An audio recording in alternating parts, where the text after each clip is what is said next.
સવારે ચાલો એટલે આખો દિવસ ફ્રેશ ફીલ થાય એમ. એવું લોકો તો કે છે, પણ આની હાથે ઘેર રહો ને એટલે પાછું હતું એવું ને એવું. મને પણ તમે ચાલવા જાઓ ને ત્યારે જ મને ફ્રેશ ફીલ થાય છે, પછી જેવા તમે ઘરે આવો ને એટલે હતું એવું ને એવું. લા તમે લોકો લા ખરા છો યાર, હા? કેમ કોક વાર રોમેન્ટિક થયા છો? હમણાં જ થયેલો લા ગઈકાલે. આ ઉંમરે મેં કેન્ડલ લાઇટ ડિનરનો પ્લાન કરેલો યાર. પણ હવે આને જો તું, આ છે ને આ ઇંગ્લિશ કન્સેપ્ટ કહેવાય આખો. અને તું આને જોવે ને તો તને ખ્યાલ આવી જશે કે આ તો પાણીવાળા નારિયેલમાં પણ મલાઈ શોધતી હોય યાર. હું છે ને ગામડામાંથી આવી છું.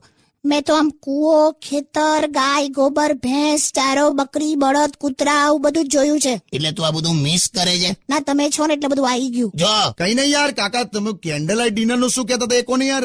તે મેં કીધું કે આજે આપણે ઘરે કેન્ડલ લાઇટ ડિનર કરીએ એમ. તે આને જે કન્સેપ્ટ હશે મગજમાં, પણ આને કેન્ડલની ફ્લેમમાં લા રસોઈ બનાવેલા એવું કઈક સમજી હશે આ. મને નથી ખબર યાર. 175 કેન્ડલે એક ચા ઉકળી